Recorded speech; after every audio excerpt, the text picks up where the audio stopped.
Welcome to this video. Here we will introduce the steps of unboxing, installation, and debugging of product Deye AI-W5.1-B-ESS to everyone. Firstly, check the packaging of the battery, inverter, and related accessories. Ensure that there is no damage, stains, or other issues. If you find any issues, please provide feedback to Deye through the purchasing channel. After unboxing, take out the accessories and the battery pack. Inspect if there is any compression deformation or scratches on the surface of the battery, and confirm that all accessories are included. Perform similar operations on the inverter. The inverter packaging box contains the above accessories. The packaging box of PDU3 module contains the above items. The packaging box of battery module contains the above items. Open the cover of the inverter wiring area, and you will see the inverter's AC terminals, battery terminals, photovoltaic connectors, communication ports, and functional ports, etc. Now, let's go over the battery accessories. For installation, you'll need the following tools. And we recommend wearing the following protective gear during the process. The installation distance of the battery. Step 1. First, fix the support and base with screws M10*20. Step 2. Fix the height of the expansion frame with screws M8*70. Now let's start the floor installation. Option 1. First place the base, then stack the battery modules and PDU module, and finally place the inverter module. Option 2. Place the leveling feet first, then fix the base module onto the leveling feet. Adjust the height of the 4 leveling feet to keep the base module level. Then stack the battery modules and PDU module. And finally place the inverter module. Fixing device and limit screw. Now the battery stacking is complete. Here's an overview of interfaces. The PDU3 of the all-in-one machine is connected to the PDU1 power interface of the master cluster, and the other master power line interface is connected to the PDU1 power line interface of the slave cluster. The communication out port of the all-in-one machine is connected to the communication IN port of the master cluster PDU1, and the communication out port of the master cluster PDU1 is connected to the communication IN port of the slave cluster PDU1. The power interface of the first all-in-one device PDU3 is connected to the power interface of the second all-in-one device PDU3. The communication out port of the all-in-one PDU3 is connected to the communication IN port of the second PDU3. Keep the battery communication connection of the master inverter, while the communication connection of the slave inverter needs to be removed. The communication line connecting the two inverters. Now begin the inverter grounding connection. Given that we are using the AI-W5.1-B-ESS this time, the protective earth PE conductor shall be 6 mm², 8 AWG.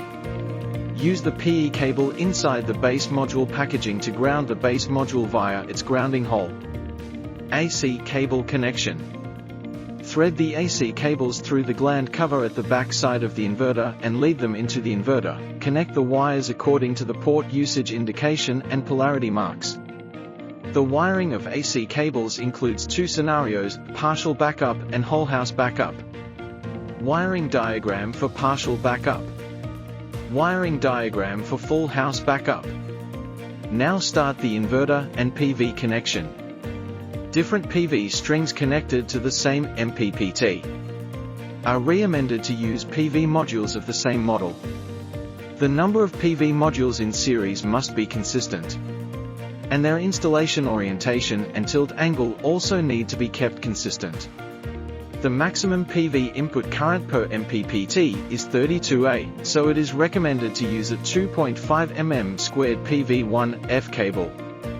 If the wiring distance is far, 4 mm² or 6 mm² PV1F cables can also be used to reduce transmission loss. Strip 10 mm of insulation from the end of the PV cable. PV1, PV2 correspond to 2 MPP trackers, and each MPPT having 2 set of PV string inputs. Two PV strings planned for parallel connection need to be connected to the same MPPT. Now start the inverter and CT connection. Introduce the CT cable into the inverter through the gland cover. Connect the positive pole and the negative pole of the CT secondary side cable to terminal HM of the function interface. Clamp the CT onto the incoming line terminal of the main incoming switch inside the main distribution box. If the installation location of the inverter is far away from the main distribution box, using CT directly will result in insufficient sampling accuracy. It is recommended to use an external energy meter for sampling measurement. For single-phase hybrid inverter systems in Australia, the SDM120CT M 40 mA is the commonly adopted energy meter.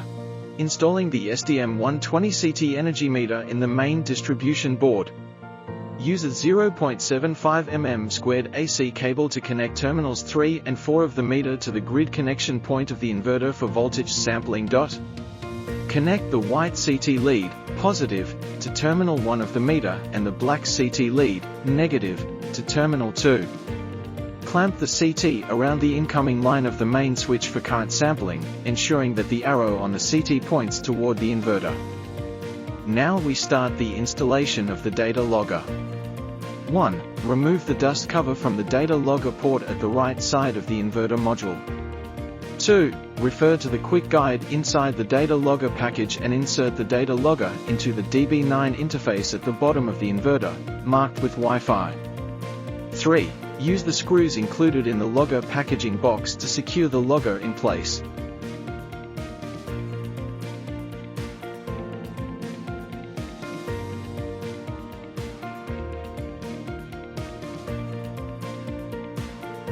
After the wiring is completed, tighten all the gland covers at the bottom of the inverter, then put back the top cover of the inverter and use the screws that were previously unscrewed to secure it back in place.